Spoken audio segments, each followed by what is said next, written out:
You mentioned among the shows that we're highlighting here was what you call situation comedy C, or Encore Encore. Uh-huh. Can you talk about that? Well, a couple of years into Frasier, we decided to try another one. But what we wanted to do was mentor a couple of writers that we really liked. In this case, it was Ann Flett Giordano and Chuck Ramberg, who'd worked with us since the very first episode of Frasier. And we had a network commitment for series 13 on the air, so we asked them to come up with some ideas, and then we helped them come up with some ideas, and came up with this idea of an opera singer who loses his voice and is forced in mid-career to go back to his family winery in the Napa Valley.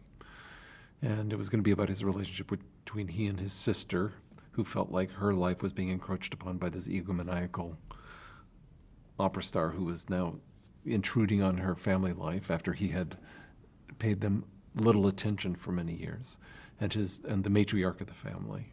And those seemed like compelling relationships and interesting characters, and certainly an interesting setting. And we got Nathan Lane to star in it. And we had Nathan in it, and then we cast Joan Plowright as the matriarch. And I still remember directing the pilot, going, "I'm directing Lady Olivier," pinching myself a little bit. She's delightful. And had Glenn Headley played the sister, and could not get it to work. Just could not get it to work. To this day, I couldn't tell you why. Just couldn't get it to work. I think we did 11 of the 13, and then just said goodbye. As you were writing each episode, do you think you were aware that it was not working? Mm-hmm.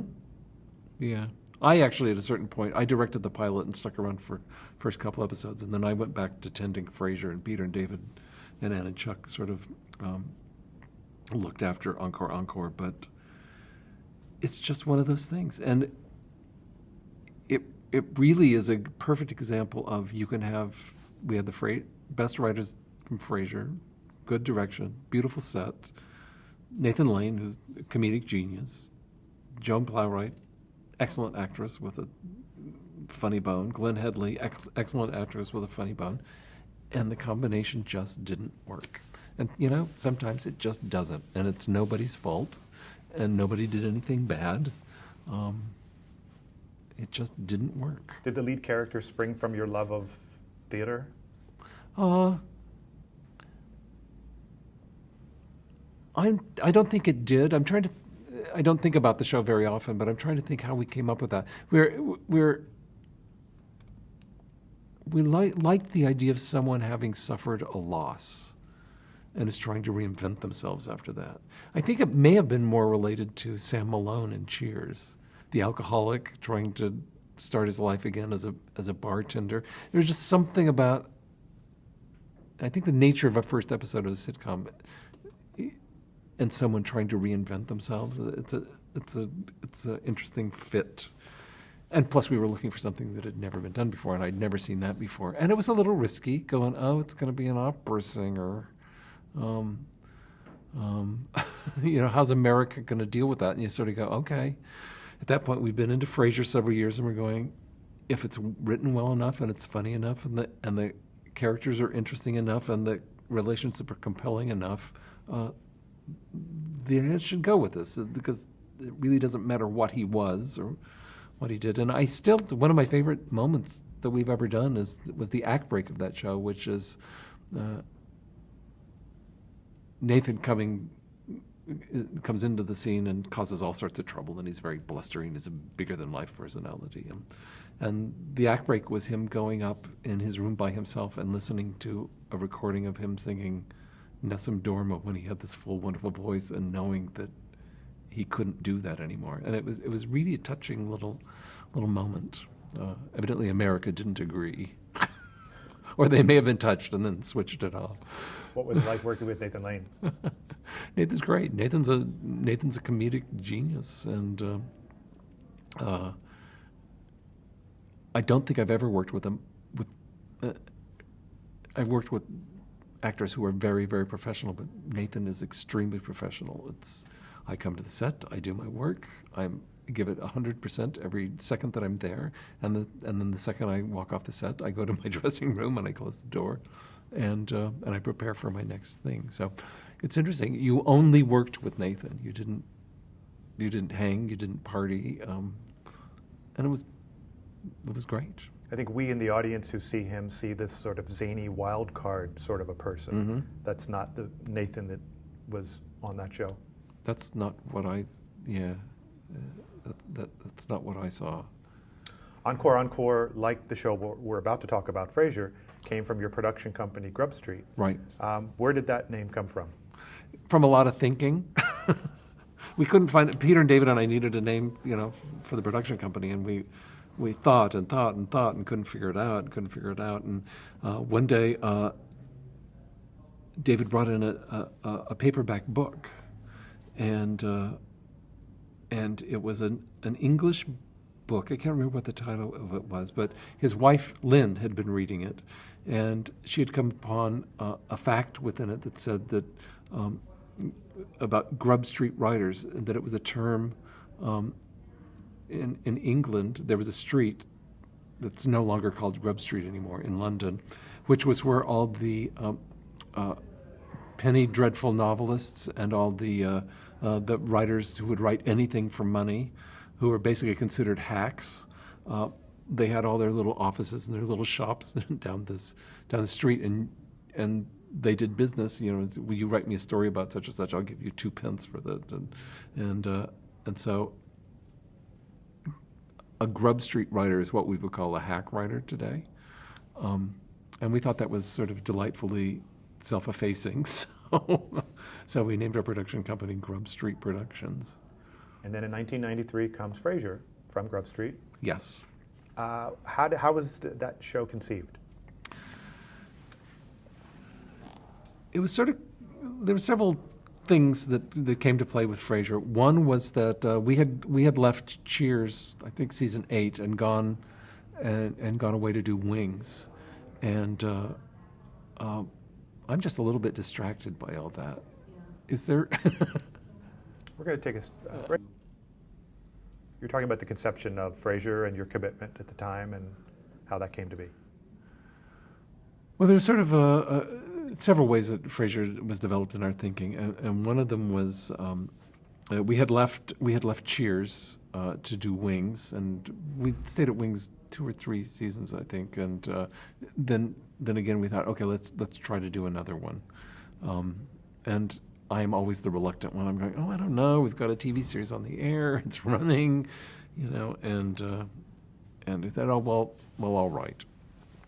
So about that time, Kelsey Grammer came to visit Peter and David and I and said he had won an Emmy for a guest star he did on Wings, and he enjoyed the week he'd spent there with us. So he said, I want to develop my own series. I want to leave Cheers and develop my own series. Would you be interested in doing it for us? And of course, Kelsey's not only a great actor, gifted comedian, and really great guy. So I said, of course. So we started thinking about things for him, and we came up with this great idea where Kelsey would play a Malcolm Forbes type character who was a motorcyclist but wildly wealthy and this eccentric, and he gets in a motorcycle accident, and he's laid up in bed. He's basically a paraplegic, can't get around, and it was going to be a sitcom where Kelsey Grammer was this wild guy trying to run this empire from his bed, and it was going to be about his relationship with his physical therapist and him. And you can start to see a little seeds of things that start to appear later. So we went to pitch this at Paramount, and John Pike at Paramount basically said, "Are you crazy? You want to do a TV series where the lead character's stuck in bed the whole time?" And we went, yeah, that's what we want to do. That's what we want to do. Almost simultaneously, it was announced that Ted Danson had decided that he didn't want to do Cheers anymore and that Cheers was coming to an end. And so John Pike said, you you got a franchise there. You know, you'd be crazy to pass it up. Why don't you take the Frasier Crane character and do something with that? And Peter and David and I said, no, we want to do something fresh and original. We don't want to ride on the coattails of Cheers. We don't want to do a spin-off. And he went, well, all right. So then we went back and thought about it, and we thought, you know, maybe he's got a point. Maybe we should. And so we abandoned the paraplegic Malcolm Forbes character and started thinking about ideas for Frasier Crane. Well, the network was thrilled and the studio was thrilled, but we still didn't know what it was yet.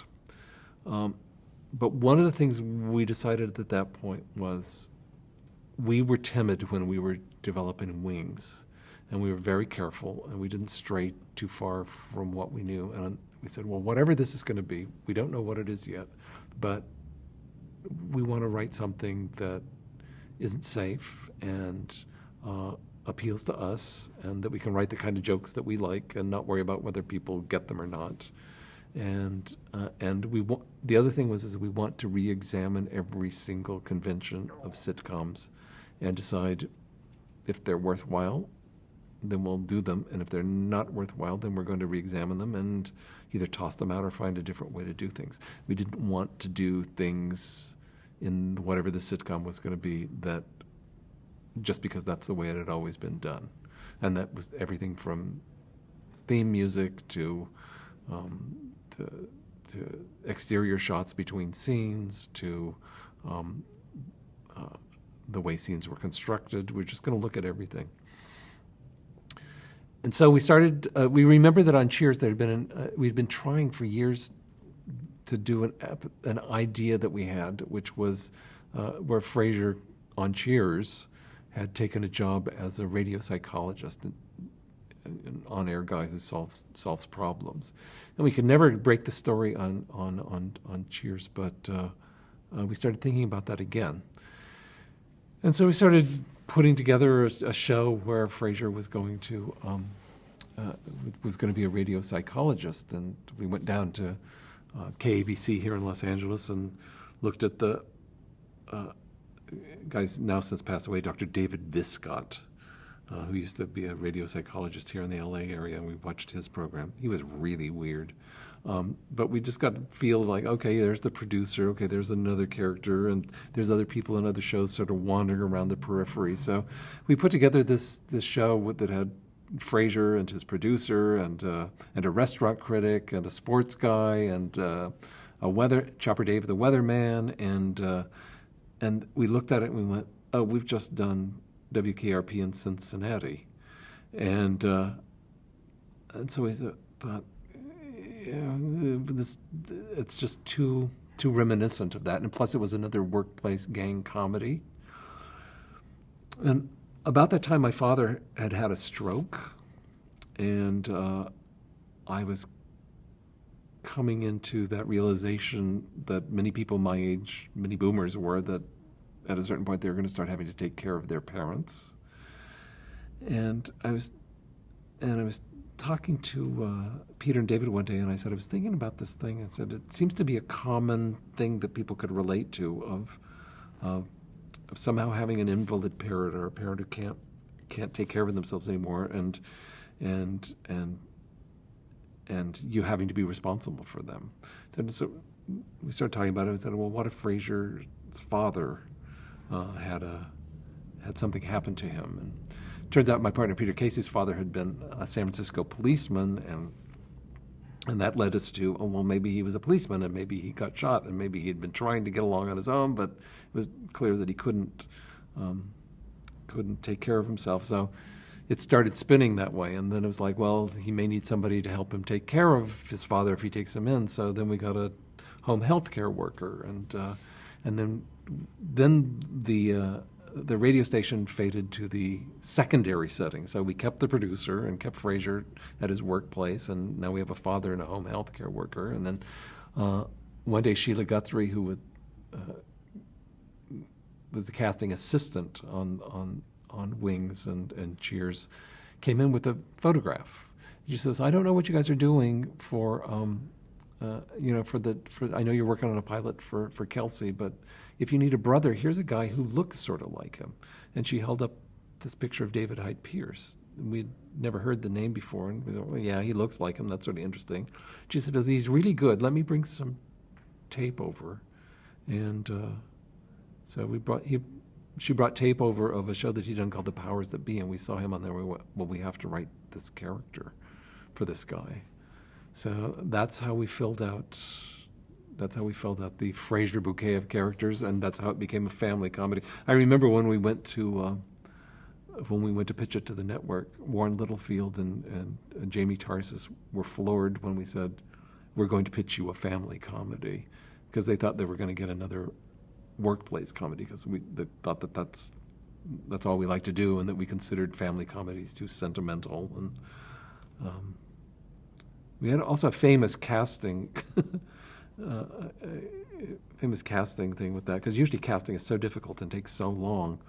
And when you're pitching a pilot to the network, you say things like, you try to have an actor in mind so that you can plant that picture in the person you're pitching to's mind, so they get a clear idea of what the character is like. So, well, of course, we got Kelsey Grammer playing the lead, and for the father, we really like this actor named John Mahoney. And Warren said, "Oh, we love John Mahoney. If you can get him, he's pre-approved."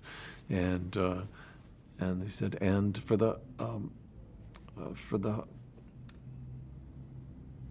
home health care worker, we're not sure if it's going to be English or Hispanic. If it's Hispanic, we want Rosie Perez. They went, "Oh, we love Rosie Perez. If you get her, she's pre-approved. But we may go with English, and we're not sure." And they went, "Oh, there's this great actress. Did you see her on Seinfeld named Jane Leaves? And she's really terrific." I went, "Oh, yes, Jane. She's really fabulous. So if you can get her, she's pre-approved." And then we said, and then for the brother, we're thinking of this guy named David Hyde Pierce. We love David Hyde Pierce. If you can get him, he's pre-approved. The only one we didn't know was Roz that day, and within 2 weeks, I think we had everybody. So I mean, it was the quickest network casting. And when I talk about Frasier somehow capturing the zeitgeist and everything just seeming to work from the beginning, that was a good example of that. You did have a different Roz at first, though, correct? We did. It was Lisa Kudrow. Part of it was us being bad writers. We weren't sure what that character was, and at a certain point we consciously said, let's just have a whole bunch of actresses come in of different types and see if anybody brings anything to it by force of her personality that we think is really interesting or fun. And so Lisa came in, and Lisa's hilarious, and she had a take on what we had written, which was sort of nondescript character-wise, just sort of telling a story. And we loved her. And we'd read Perry Gilpin, and it came down between Perry Gilpin and Lisa Kudrow. And we took it to the network, and the network said, I think Lisa Kudrow's the more interesting one. When we got in the first week of rehearsal, we realized, if you remember that Frasier set, Frasier's on one side, and on the other side, like warring forces, is the producer. And it has to be, and we realized it has to be somebody who can stand up to him, who can go toe-to-toe with him, who can give, as good as she gets from him. And that's not Lisa Kudrow. Lisa was funny in a whole different, quirky way, but it's not somebody who was a formidable opponent for Frasier Crane. And we realized that about 4 days in, and unfortunately told Lisa that we weren't continuing with her, and gave the call to Perry, who couldn't have been more thrilled, and stepped in and gave us exactly what we wanted and what we needed, because that was a tough lady, and I think it was not a month later that Lisa got Friends. So it's really one of those, everybody ended up happy. Now, at one point, wasn't Kelsey Grammer reluctant to continue the role of Frasier? I think it was around the same time that Peter and David and I were also reluctant to do it. But we all, at a certain point, again, it was John Pike at Paramount at the time who really convinced us that this was the smart route to go. So finally we went, okay. We'll talk about writing that first episode called The Good Son. Well, there's a lot to talk about. As writers, we did something we should never do, which is we sat down to write it without an outline.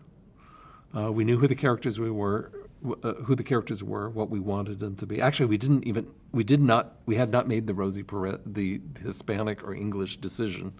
And what we did is we just started writing, and to see where it would take us, and several points during the show we didn't know what was going to happen, and something fortuitous would happen that would lead us in a certain direction. We literally wrote up to the point Frasier crosses to the door and reaches to open it before we decided whether Daphne was going to be English or Hispanic. And the decision was made by going, English is so much easier at this point. We can change it later if we want to. And so that's what the door was open to. And we, at another point, we'd written ourselves to the very last scene, and we didn't know how we were going to get out of it. And we happened to go to lunch with a couple of writers who we ended up hiring on the show, who told us this story out of nowhere. I don't even know how we got to it, about the movie starlet Lupe Velez, how she committed suicide in it. It's just a really bizarre story. But we got back to the office and we were writing that scene, and I said, I think Lupe Velez is going to show us the way out of this. And if you see the pilot episode, Lupe Velez does give us our way out of the episode. So there's a lot of fortuitous things. The other thing we did, though, going through it was,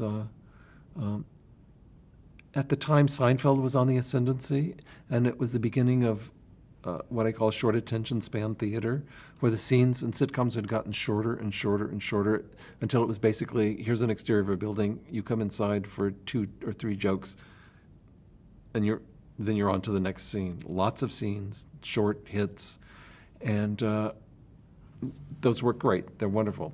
But we decided to try something different, which was to make Frasier have the longest scenes possible, and the goal being to have a whole episode that took place in real time, or to have an act in which there was only one scene. In other words, sort of like a play.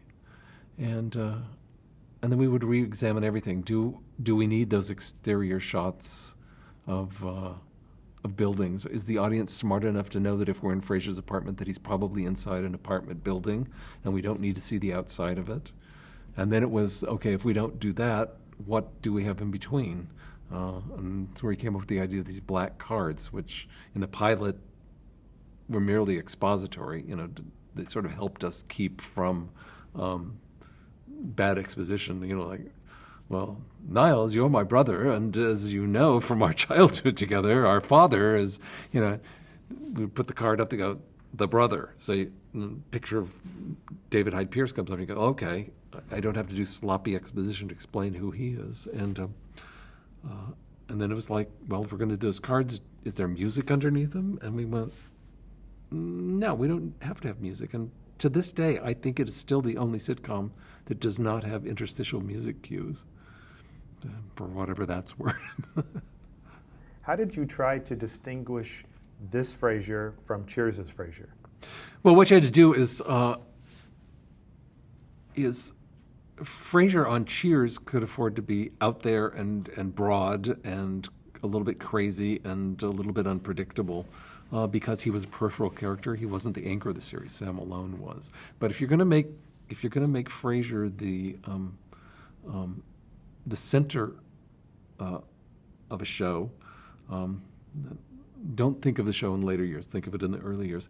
You had to calm him down a little bit. You had to make him a little more grounded. You had to just calm him down a little bit, and it's not to mean less funny or less eccentric, but just make him the center of the show. I wish we could say that it was a conscious thought on our part, but I think it was instinctual to do that. And what really helped us was having Niles, who basically became,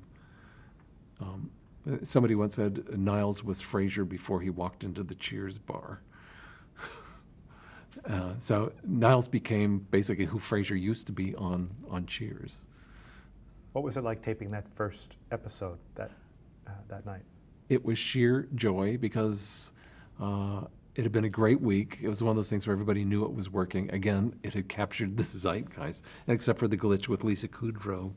It had just gone swimmingly. And I remember being on the floor and just the audience just loving it.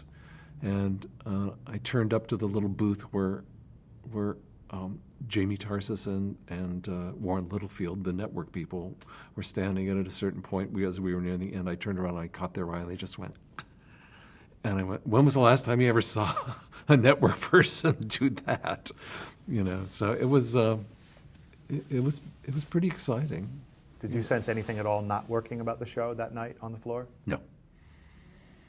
I knew it worked, and I knew it worked even better when we started editing it.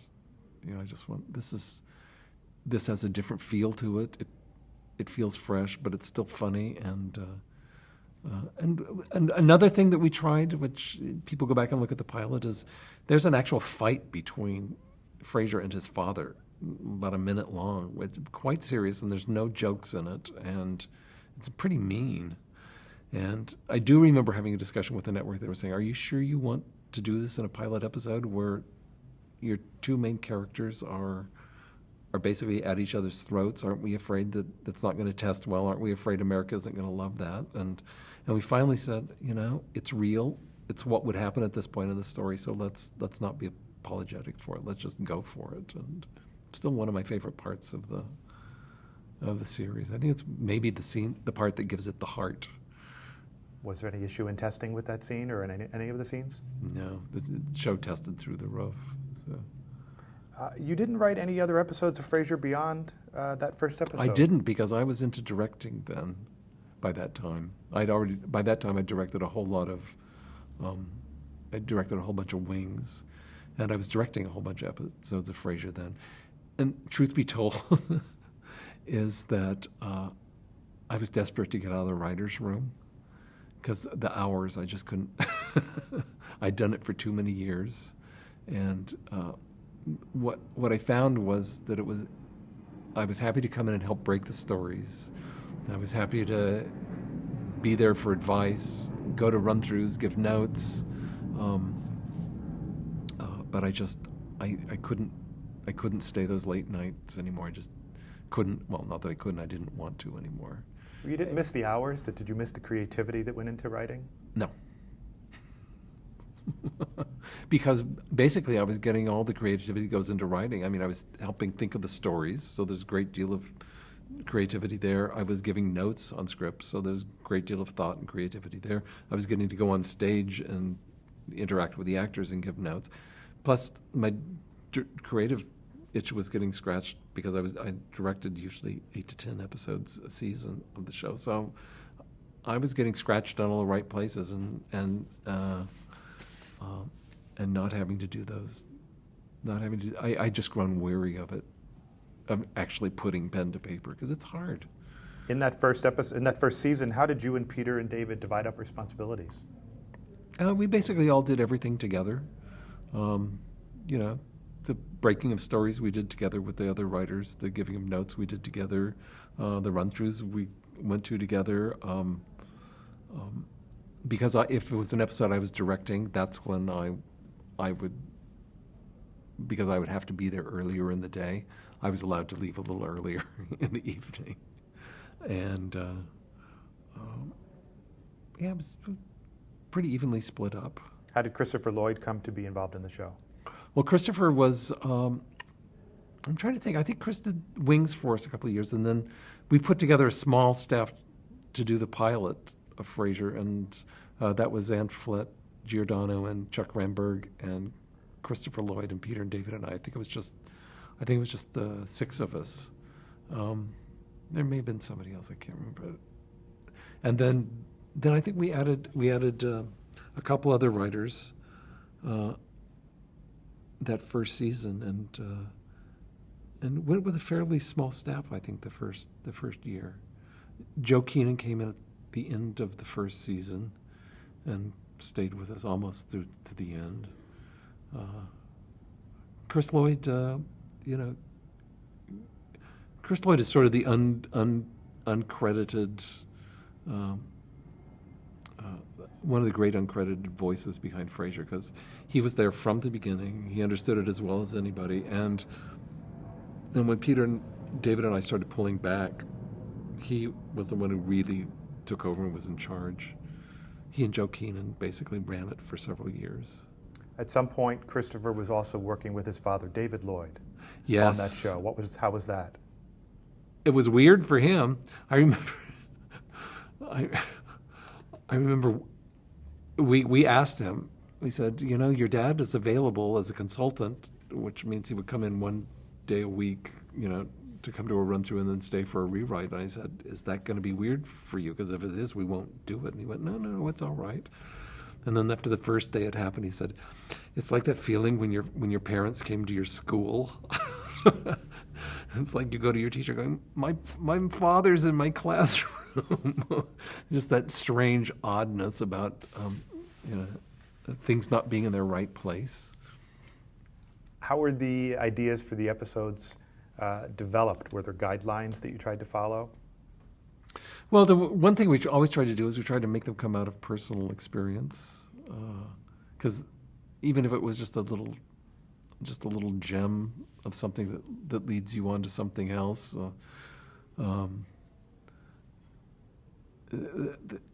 think the verisimilitude of it coming from an actual thing, even as improbable as it may be, somehow informs the whole thing as somehow being truly human, as opposed to just making up situations. I remember Anne Flett came in one day. We were talking about stories or something, and she was talking about how she'd been in a relationship once with a guy, and it wasn't working out, but neither of them wanted to say it, but they decided to go away for a weekend to a hotel,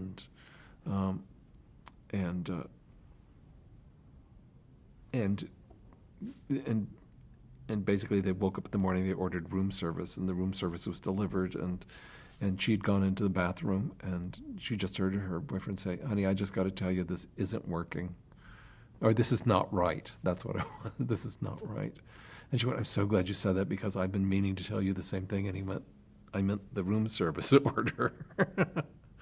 So we turned that into a moment in an episode of Frasier, because it's like, you can't make that up. Well, how about your life? Did you have any specific pieces of your life that showed up in the show? Oh, tons. Over the years. Any come to mind? Oh, yeah, there are two that come right to mind. Well, first of all, there's a whole bunch of. First of all, is the fact that my father having had a stroke and me having to deal. I mean, there's sort of the overarching thing of Frasier, which is out of my own life. But I had a partner who passed away in 1994, and his ashes were in an urn, and he wanted to have them scattered from the top of Camelback Mountain in Arizona. So I took his ashes and went up there, and it's quite a hike. It's a long way, and I got up there, and I could not get the damn thing open. So it was like trying to figure out how to get it open. My other choice is to hike back down for an hour and to get a hammer, and then hike back up to the top and hammer the damn thing out. So finally, I just got a big rock, and I was pounding on this thing, and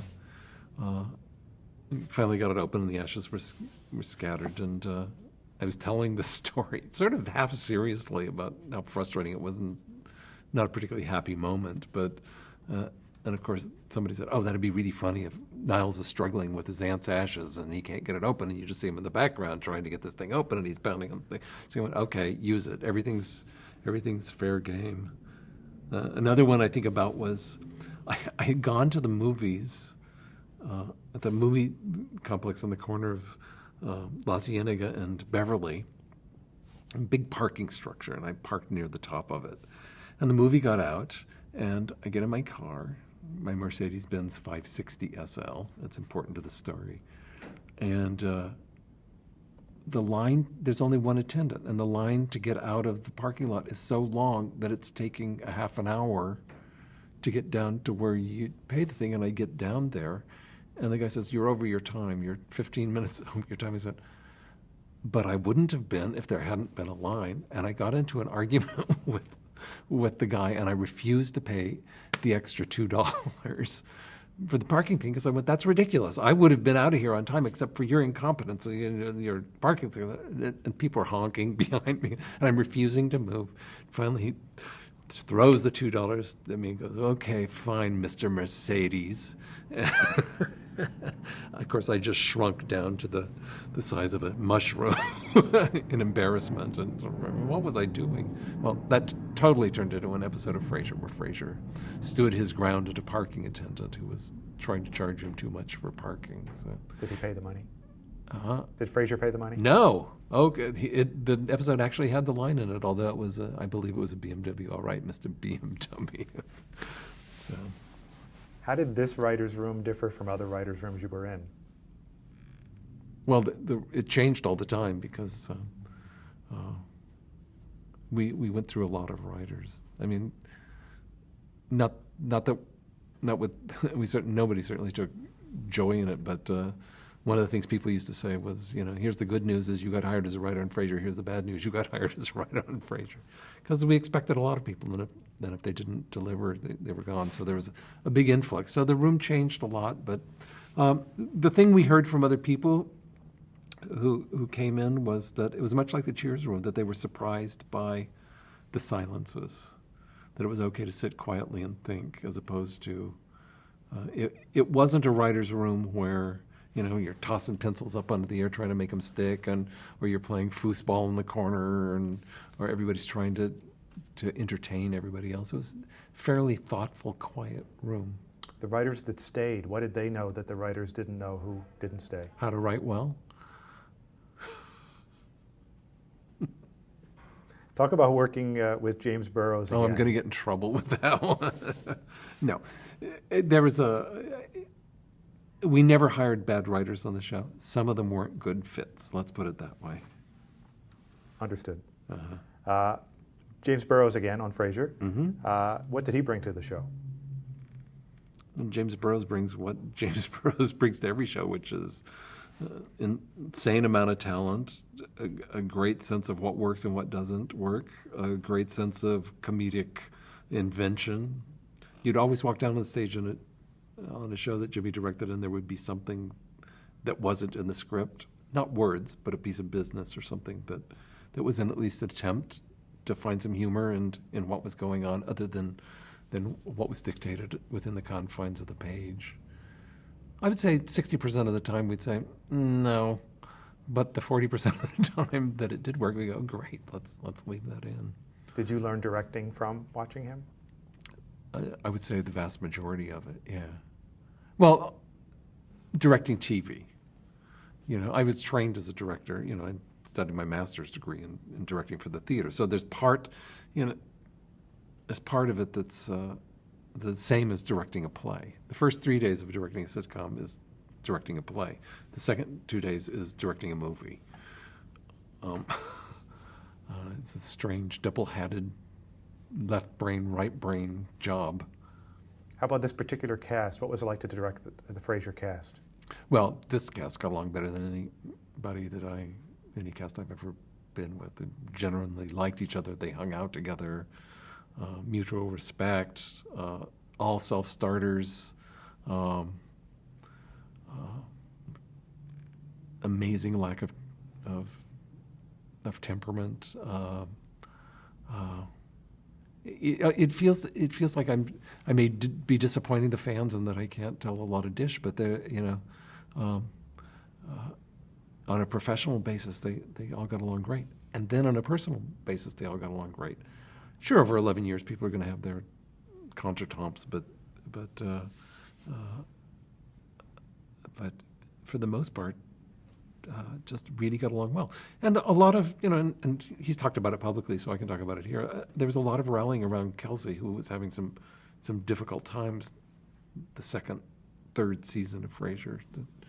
Thankfully, he has resolved, hopefully for good. It's been 10 years or so, 15 years. So. Now, why do you think this show was an instant hit the minute it aired? I used the word before, zeitgeist. Whatever it was we were cooking, America was eating. So part of it was that I don't remember a bad review. So critically, it was, and believe me, I usually remember bad reviews. I can usually quote them verbatim. So that helped on a certain level. And I think people were anxious to somehow continue on the Cheers legacy, and at a certain level, I think that satisfied that, while at the same time not being anything at all. I mean, not anything at all like Cheers whatsoever, which I think took people by surprise. So there was an element of freshness about it, familiarity yet freshness. So many spin-offs don't work. Perhaps you're saying that Frasier did because it was a spin-off and yet it was a whole new type of show. I would like to think so. You know, I think you're right. I think sometimes when you do a spin-off, the knee-jerk reaction is to try to make it as much like the mothership as you can. Where Peter and David and I did exactly the opposite, even to moving it. First, it was going to be set in Denver, but moving it to Seattle. You know, so part of that was so that in TV land, the network couldn't be saying, "Can you get some of the Cheers people to cross over?" It was going, "Well, we're sorry, we can't figure out why those people will be going to Seattle." Later on down the line, when Frasier established itself as its own entity, we went, "Okay, we'll figure out a way to get some of those people over here for a visit if they're in town." But were those suggestions made before you were comfortable in implementing them? Oh, the network wanted it from the get-go, but that's one of the joys of, well, first of all, working with people like Littlefield and the people at the network then. Was that too pointed? You know, when you had a good relationship where they could make suggestions, and if you didn't like the relationship, they go, "Okay, it was just a suggestion," you know, and so you develop a relationship where suggestions are freely given and taken, and sometimes you take them, sometimes you don't. It's also part of the joy of having a show that's a critical and rating success out of the get-go, because no one's trying to fix it for you. Forget what question we were on there. We were talking about, well, in this case, I'll just move on to the next question, because Okay. we're talking about the network. At one point, though, they did well, they used you defensively or offensively, whichever it is, which is moving you against Roseanne. What was that like? We were horrified, because we were after Seinfeld to start with, I believe. I may get some of this wrong, but we were after Seinfeld, and which was a great time slot on Thursday nights, and the show was a big hit, and it was improving on Seinfeld's lead-in, or at least meeting it, which was, you know, great. And then they decided to move us to Tuesday night. And you I wish I could remember better. First, they moved us against Home Improvement. I believe it was Roseanne. Roseanne first, and then, which called their bluff, and they moved Roseanne out, and they moved Home Improvement. Yes, right. And opposite. Well, we were horrified, because we went, "Oh my God, we've got this critical success. We've got a show that's doing great on Thursdays at 9:30. What are you doing?" You know, I really thought, "Oh, here we go. It's going to begin its slow decline and being moved around, and the show's just going to get lost." But it turned out to be, in retrospect, the best thing that could have happened, because Frasier more than held its own, and it slowly destroyed the ratings of what it was opposite, and held its own on Tuesday night, and started a new beachhead for NBC on Tuesday nights.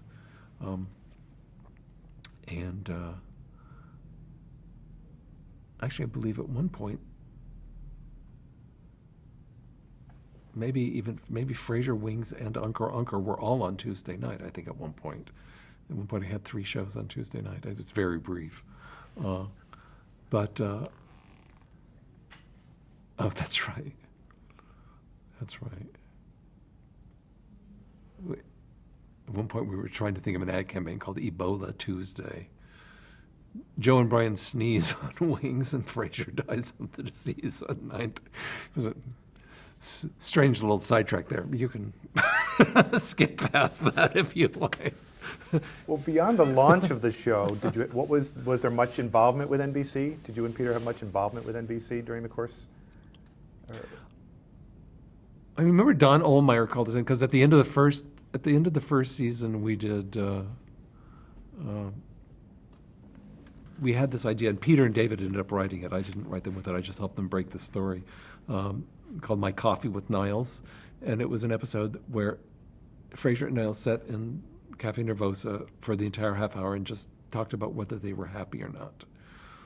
And it's one of my favorite things that we've ever done. And I remember Don Ohlmeyer called us in his office, and I think it was shortly after they'd announced that we were going to Tuesday, so we were going to go in and sort of beg not to be taken to Tuesday. Well, he was hearing none of that, but he also used the opportunity to say, "You guys got sort of artsy-fartsy there with that episode, didn't you?" And I go, "Well, yes, we did, and we'll probably do that a lot more, too." So, You felt empowered to be able to do that and that they would accept it. oh, yeah, plus I like Don, and if he's going to say we got artsy-fartsy, I'm going to say, yeah, and so what? You know, and what are you going to do, cancel the show? You know, they were great. Like I said, we had a great relationship with them. They made suggestions, and of course they wanted things for sweeps, and sometimes we would do them, and sometimes we wouldn't, and got along really well. Did it change over the 11 years? Only the last couple of years when Oh. a regime change happened. In what way did it change? They became more obtrusive? Yeah. The person who took over the network presumed to tell us what we needed to do to fix the show. And were you able to fight back, or did it become more fractious? Yes, we were able to fight back, and yes, it became more fractious. And then it was over. At any point, was there any involvement at all with Glenn and Les Charles throughout the launch of Frasier? Not really, other than negotiating the terms of licensing that character, from which they benefited greatly. Not involved in the creative No, launch I of the think show? maybe it was either Glenn or Les came to help us out one night during the pilot week, but other than that, that was it. You know, I think they were really thrilled that they had a piece of the show that lasted as long as their first show did, and yeah, you know, they were always friendly and supportive. But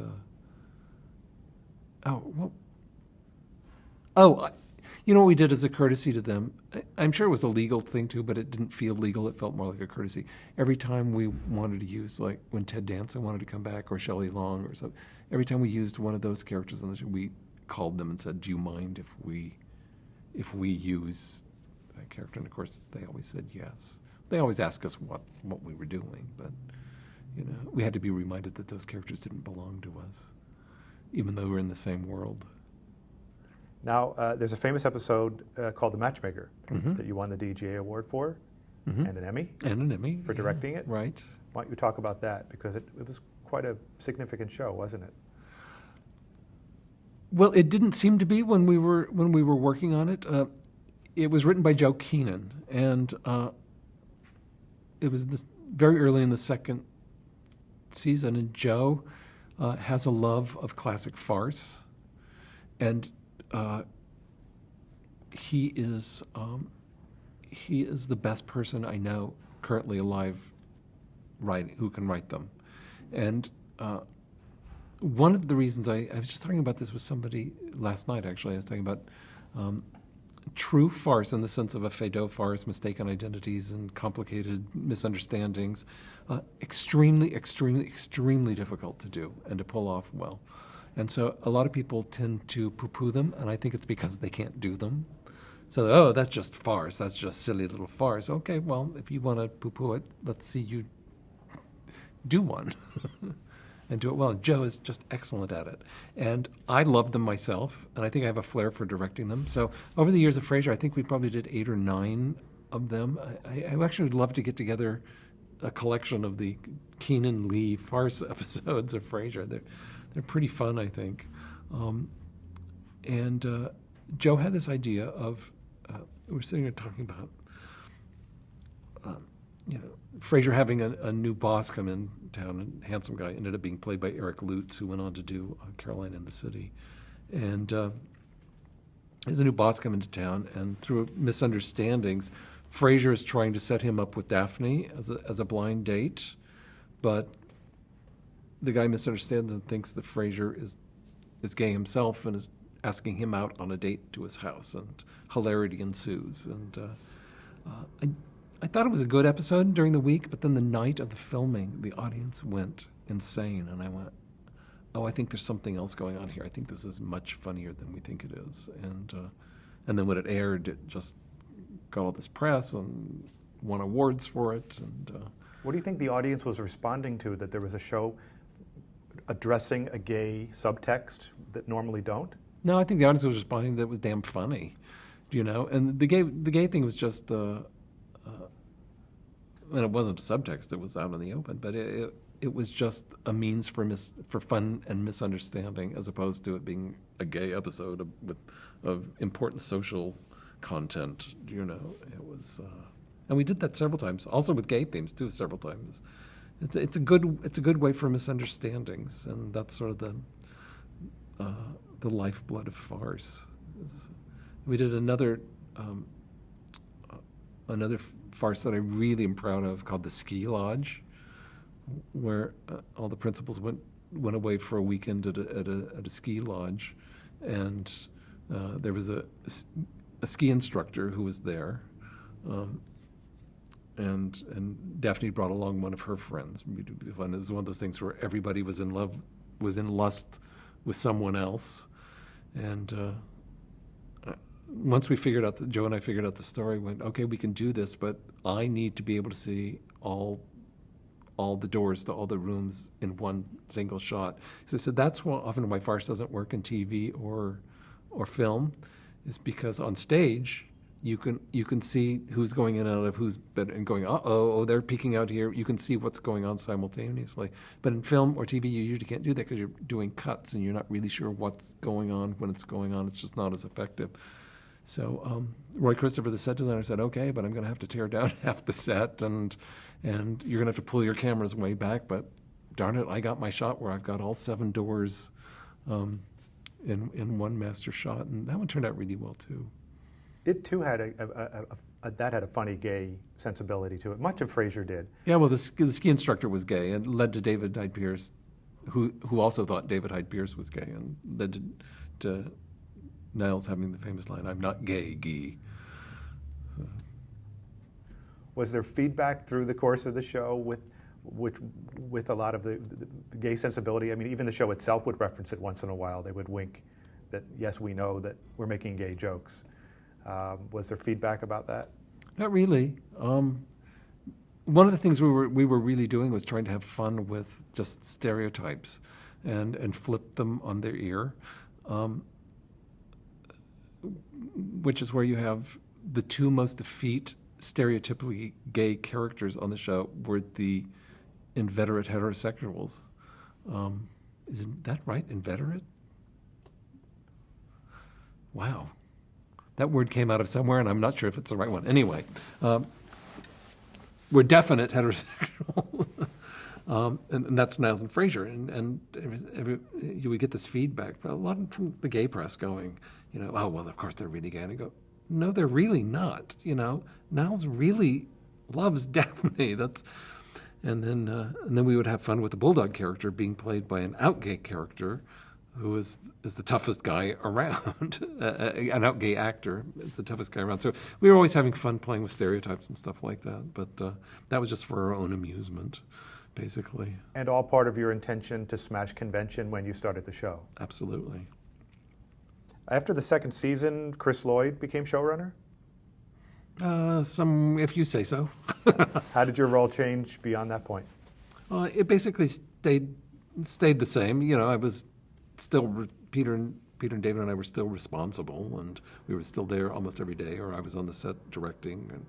But in terms of running the room for rewrites, Chris was doing that.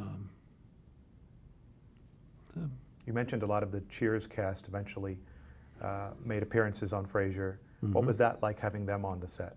It was always dicey. I mean, their personalities, no problem, but it was always tough finding the right thing. I'm not sure all of them were really all that successful. I don't think they stand out among the stellar.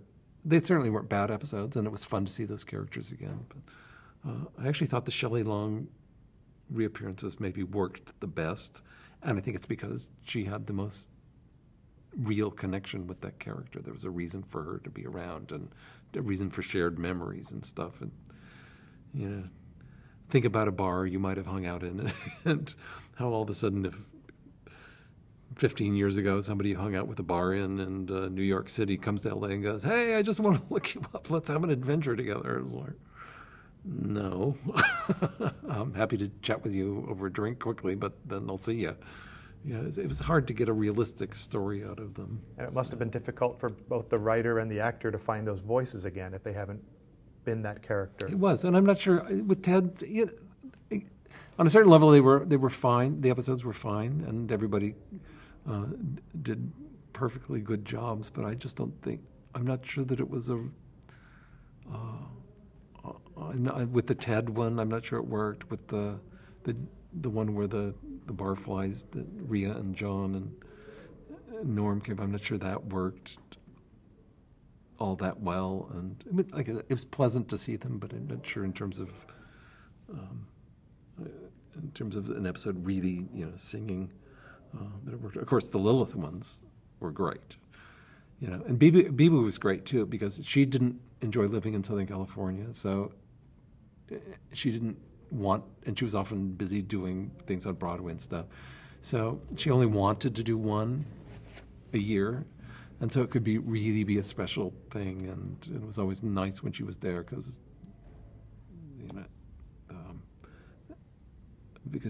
it was that whole different voice, and